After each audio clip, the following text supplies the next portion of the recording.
behalf of our members and our co-host FMI, the Food Industry Association, it is my pleasure to welcome you to another in our series of digital dialogues on race, inclusion, and diversity in the food system.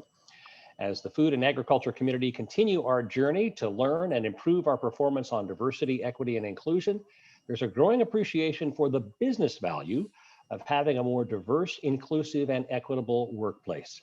More diverse companies are more creative and have better problem solving, improved decision-making, increased profitability and productivity, enhanced employee engagement and retention, and a better reputation. In short, diversity, equity, and inclusion isn't just the right thing to do, it's good business. Now, in today's digital dialogue, we're fortunate enough to have two experts who focus on increasing diversity in the supply chain, which is a growing trend and an expectation among leading food companies. Terrez Thompson, chair of Powered by Zerret Incorporated and a retired executive of the Coca-Cola Company, and Natalie McGrady, director of Supplier Diversity at Cargill.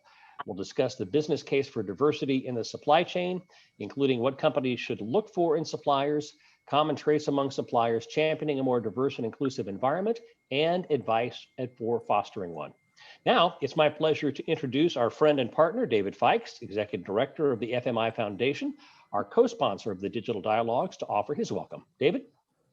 Thank you, Charlie. I appreciate it so much. And it is my pleasure on behalf of Leslie Saracen, the CEO and president of FMI, to add my welcome to you, those of you that are joining us, and to thank you for participating in today's digital dialogue, the fourth in our series.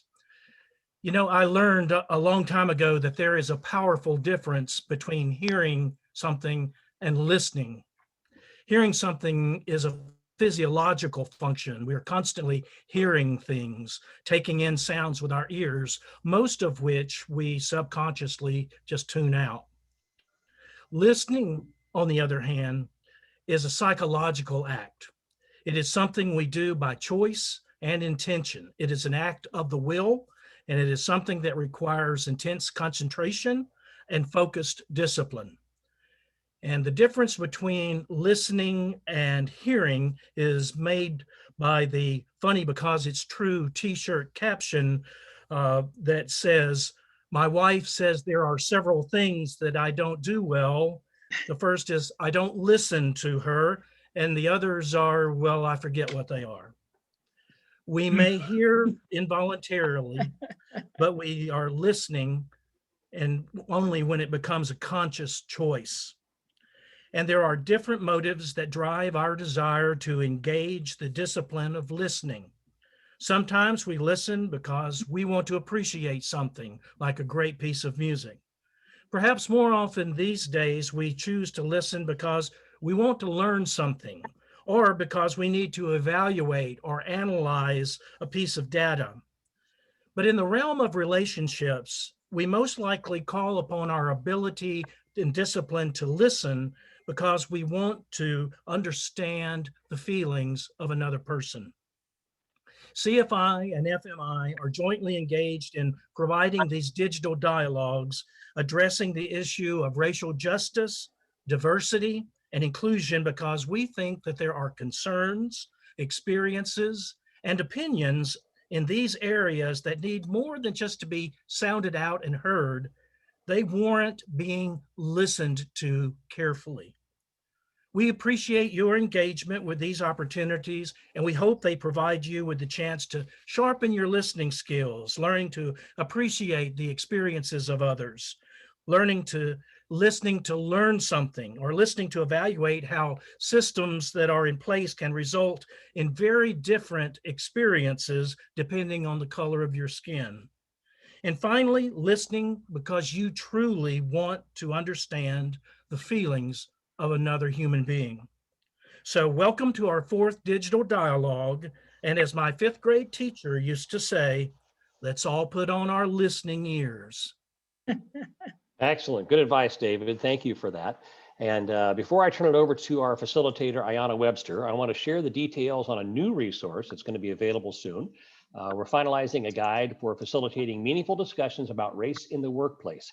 It's designed to support discussions in any organization with a focus on frontline workers and frontline managers. Now, it's in the final stages of design and beta testing, and it'll be available soon on the CFI website. And I want to thank Ayanna and her team for creating the content, and my colleague Jenny Nguyen for her project leadership, and thanks to Dairy Farmers of America for beta testing that new tool. Now, here's what we need from you during the digital dialogue. We need for you to ask questions of our guests and of Ayanna. The way to do that, since everyone's line is muted, is to go to the Q&A icon on the toolbar, Q&A, and submit your questions. We'll be filtering those throughout the conversation, and Ayanna will ask as many of those as we can during our time available to Terrez and Natalie. So submit your questions through the Q&A box. We'll get to as many as we can. At this point, I'm going to turn it over to Ayanna to begin today's digital dialogue. Ayanna, it's all yours. All righty. Thanks, Charlie, and thanks, Dave. And good afternoon, everyone. Thank you for joining us. Again, as Charlie said, my name is Ayanna Webster, and I'm the Principal Consultant for Winning Within and Associates, and I have the privilege to be here for another digital dialogue this afternoon.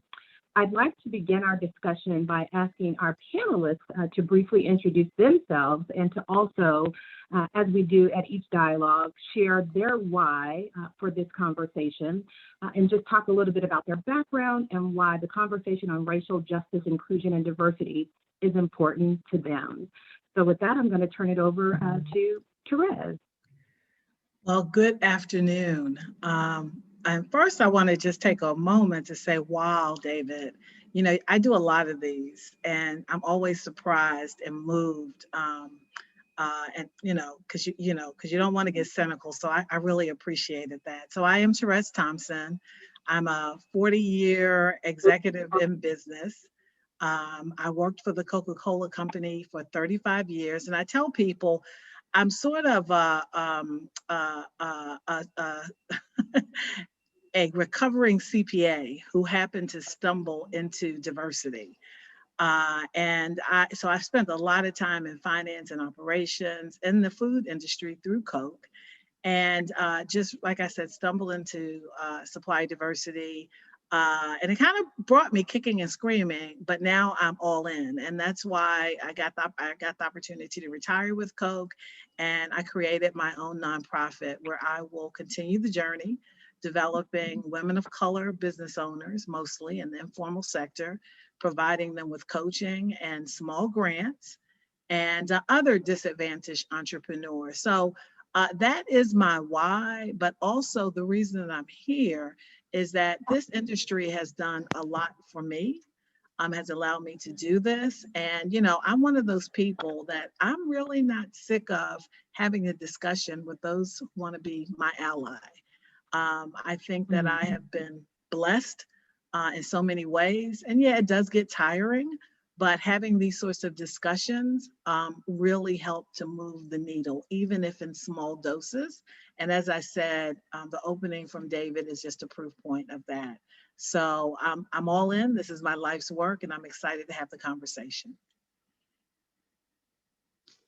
Thanks, Terrez, and looking forward to learning more about your work with your company as well as your long tenure coach. And we'll go with Natalie now. Well, hello, good afternoon. My name is Natalie McGrady, and I was an accountant for about 2 years, and I decided that was not my life's calling at all. So that's one thing Terrez and I have in common. She loves accounting.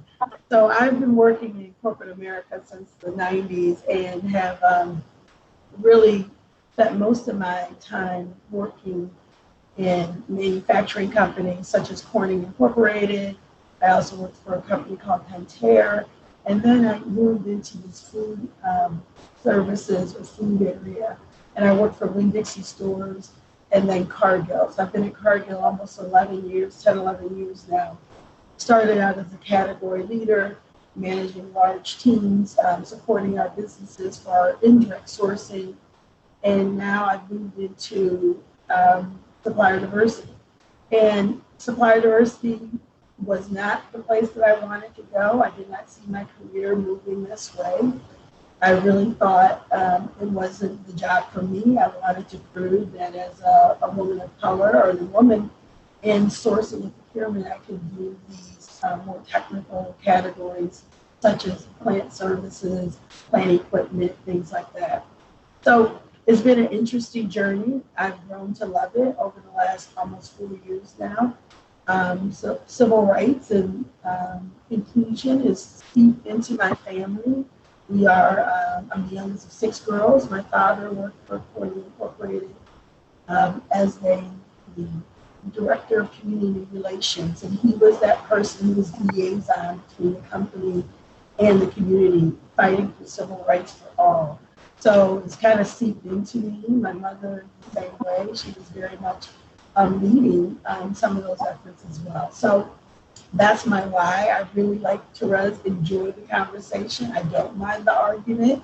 It's all in love and really trying to move the needle forward. So that's why I'm here.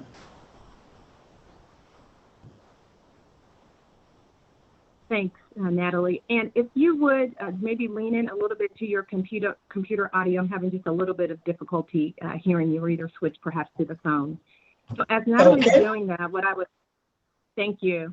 So as Natalie's doing that, what I would like to do is share our 4 agreements of courageous conversation as we start the questions and the dialogue for today. And so these 4 agreements are really agreements that we use to make progress on sometimes difficult subjects like today around racial justice, inclusion, and diversity. Recognizing these agreements will empower us to have a safe, transparent, and hopefully a productive conversation on today. So I'd like to, as you can see them on the screen, at a high level, just kind of share what these agreements are as we move into the conversation. So the first is, we just ask that you will remain fully and wholly committed to the dialogue, resisting the human nature to disengage, whether that be morally or emotionally or intellectually. Typically, we disengage based off of something that we hear that is not similar to our own experiences. So I would encourage you to stay engaged, experience discomfort. We acknowledge that these conversations can be and are sometimes uncomfortable for all of us.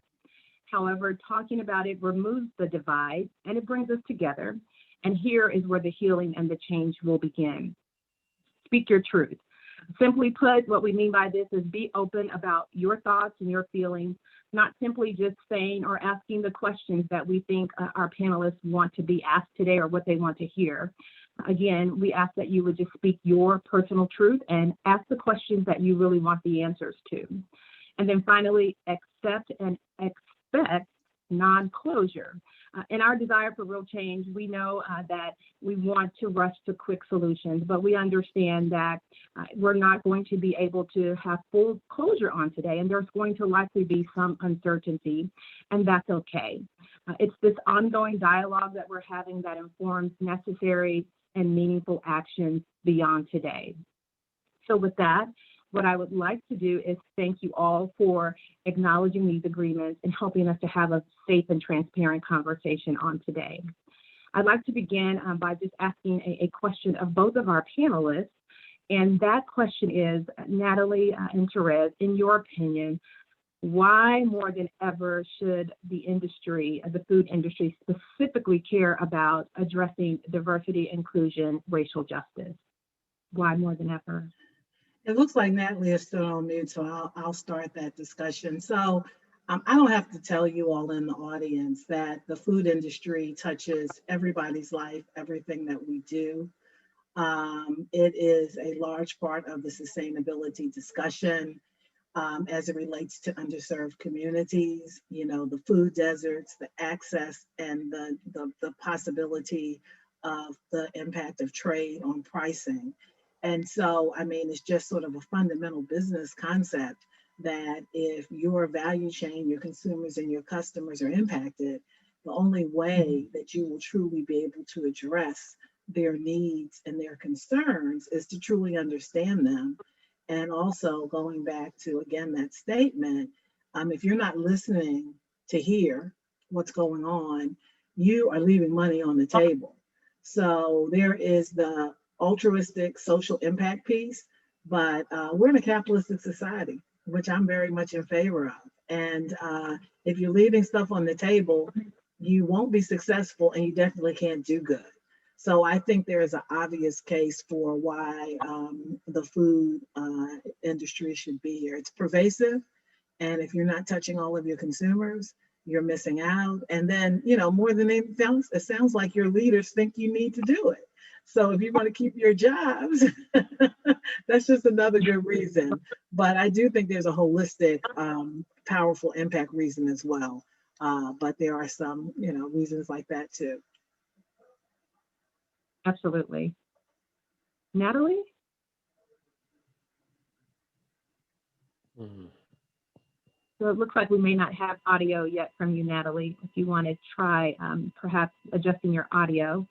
I'll go back over to Terrez. You started talking a little bit about that business case, right, for inclusion and diversity in the food industry. Mm-hmm. Can you talk a little bit more about what is that foundational business case as you've seen it for diversity and inclusion in the food system?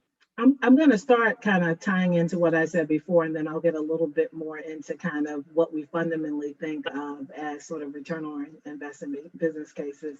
One of the last things that I did at the Coca-Cola Company was to engage a diverse firm who had a really crazy idea.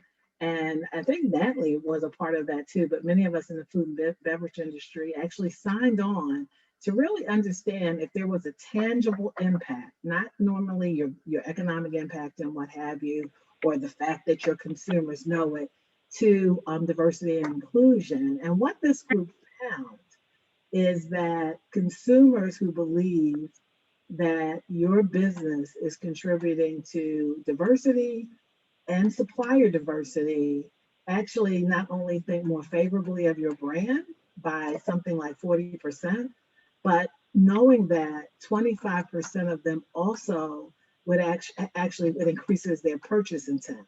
So that means it actually would increase them wanting to buy a Coca-Cola in the case of our company, but many others found the same thing. And then I also say, as it relates to inclusion and diversity, you know, if you, again, like I said before, are, you know, you touch everything, and that includes diverse communities, and your business practices should do that. But also there's just the fundamental basics of, you know, keeping and retaining your workforce. You know, especially these young millennials and the other generations that are coming in, they look for companies who are trying to contribute to social impact.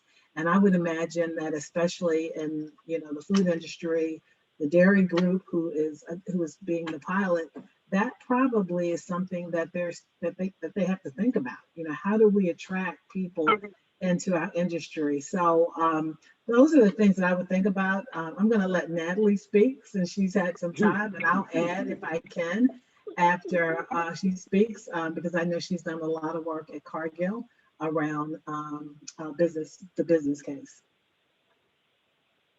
Okay, I hope you can hear me now. Can you hear me now? Yes. You're good, Natalie. Okay, well, thank you. Okay, great. And I think the question was around why should we care about this at our companies? Why should companies be thinking about inclusion and diversity in the supply chain? And the biggest reason, I think, like Terrez talked about, is retention of employees, but also the piece around ensuring that we are doing our part to ensure the economic impact is there for the communities that we work and live in. And that's our goal at Cargill. And we talk about that a lot. And I liken it to what we do with our people diversity. You know, you don't go into companies anymore without a panel of people that are diverse. So why would we not go into with a panel of suppliers that are diverse? And we're specifically focused on Black farmer equity at Cargill.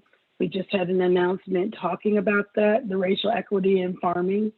And we will be putting together listening sessions with the National Black Growers Council and 100 ranchers to discuss how do we start to move the needle forward? What are the barriers to success or the barriers to entry as we think about Blacks in farming in the United States?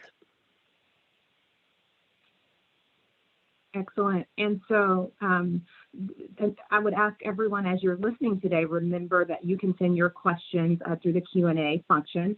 I have a few questions that were sent in advance for both Natalie and Terrez. One question, we have a diverse audience today. We have some that might be suppliers as well as corporations on the call today. So one question that was raised is, what common traits do you see amongst suppliers who are doing a good job with diversity, equity, and inclusion? And again, that could be from diverse suppliers or looking specifically at diverse supply chains. Would you like to start, or would you like me to start, Natalie? Okay, so that is right up both of our alleys. I would say those businesses that are thinking about either enhancing or starting a supplier diversity function. First, I would say, the very first thing that you should do is, know your data. Understand what your baseline is and where you are. Don't jump out with it as a public relations ploy, because that's not sustainable. I mean, you can do that because there could be some good reasons for doing that. But if you really want a sustainable program, and I say really, let's stop looking at these as programs. Let's look at them as integrated business functions. So a couple of things that I will say is that you need to have strong leadership. And procurement leadership is good, but your business leaders, preferably even your CEO or your chairman or your president, really have to walk the talk and talk the talk. It's just a stakeholder change management thing. If you're doing something in your function and it's not focused by the leadership, folks just aren't going to do it. And that's understandable. That's just human nature. The other thing that I would say is, have some clearly identified goals. Again, don't try to boil the ocean. Be reasonable and practical. I mean, we want to be aspirational, but again, we want it to be sustainable. And probably, like in most cases, there are low-hanging fruit there. So if you know your baseline and you kind of know what you're spending, there are probably suppliers in there that you didn't even realize were diverse suppliers. And then understand what diversity is and define it and be really clear in your messaging around that. And then I would say, from my perspective, it has to be resourced. You can't just bring in someone, give them a travel budget and say, go. It's a function. It's a procurement function. You've got to identify suppliers. You may have to develop suppliers. You do need to travel, but you have to do matchmaking. You've got to bring people in. You've got to have not just resources, dollars, which is important, but you also have people who have to be committed, especially those key decision makers. And then, Natalie, do you want to add as it relates to corporations, or do you want me to go to suppliers and then you answer both questions? How would you like to do that? You can go ahead. Okay. And so that would be my case for those businesses who are trying to start it. And then suppliers, I would say, it's, the way you get ready as a diverse supplier is the way all suppliers get ready. Don't get me wrong. I do think that folks who have supplier development functions do have to take a different lens. It doesn't mean that they are sacrificing, and it doesn't mean that they're lowering their standards. But the truth of the matter is that, folks who are incumbents, who have been around for a long time, have a little bit of an advantage. But it's the basic fundamentals that you would do on any call or business development call. You need to understand the business that you are looking to do business with. And I think in today's age, procurement folks and business folks are really looking for new and innovative solutions. So come to them with a solution to a problem that you think you can solve. And then the other thing, and it goes back again, and I know he's going to get tired of me saying his name, but you got to listen. Like David said, I cannot tell you how many diverse suppliers have come to me. And one thing that I say, I'm very approachable and I will expect, I'm like, do not call me. Send me an email. What do they do the day that I'm back from a trade show? They call me. I mean, it sounds crazy, but it's like really simple stuff. And then the other thing I always say is sometimes you may not be ready. I mean, everybody wants to do business with a Coke or a Cargill or anybody on this call. But it's not always straightforward, unfortunately.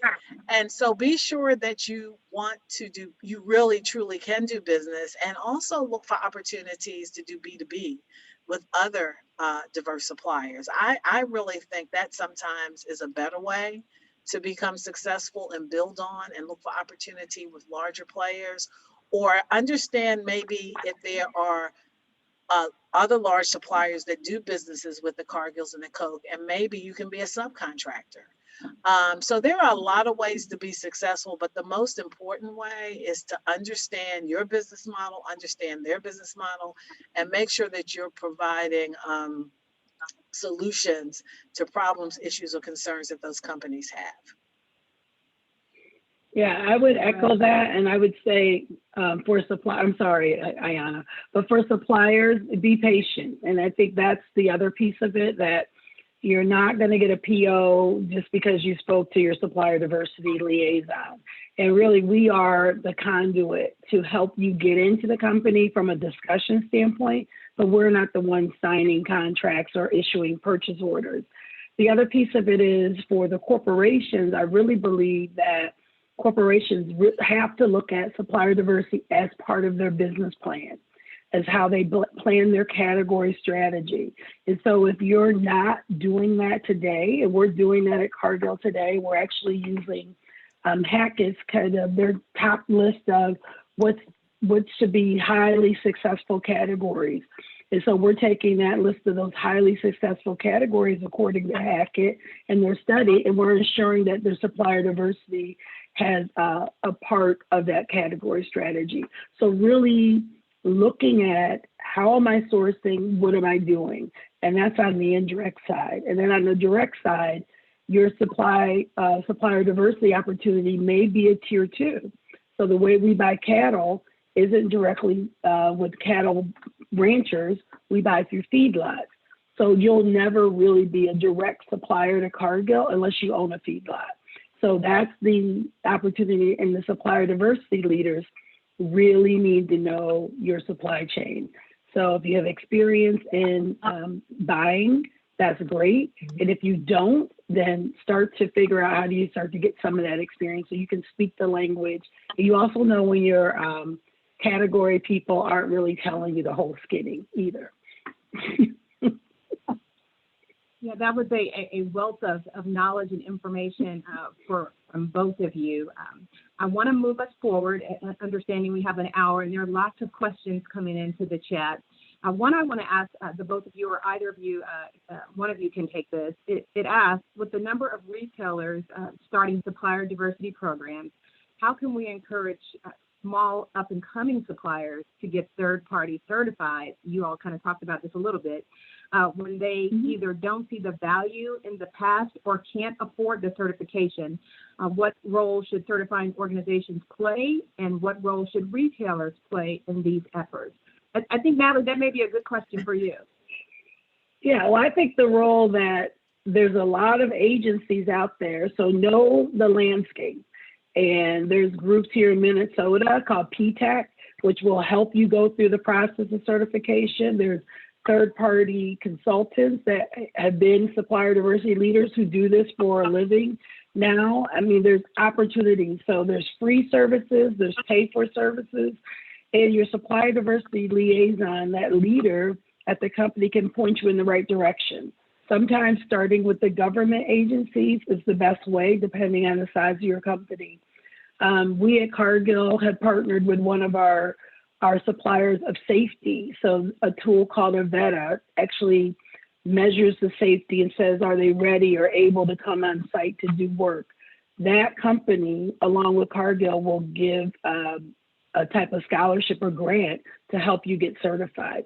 So those are the kinds of things you need to understand, that landscape. But certification, and I think Terrez said this yesterday, is your gateway to networking. How did you say it, Terrez? I can't remember, but I do think I said something. I think you said it better. I said it inspires networking, it inspires B2B, and it inspires growth. Yeah. Mm-hmm. And the only thing I would add to what Natalie said is, in the retail sector is a little bit different. You are probably going to have some smaller suppliers that there is an affordability issue. And I would say, I know in the case of Coca-Cola, for smaller suppliers who really could add value to our business, we actually started them out with self-certification, and we worked with them to identify developmental opportunities. But what I would say in the long run if, you know, especially when you're thinking about larger companies, if certification and again, I'm not making any excuse for the third parties who have bureaucratic processes, but if certification, if it's cost enabling and you don't want to deal with the bureaucracy, more than likely it's going to be as difficult for you to deal with some of the larger corporations that you might want to deal with. But I think, as Natalie says, go to your supplier diversity liaison to make sure you understand. And then I strongly discourage trying to get all of the certifications at once. That just doesn't make economic sense.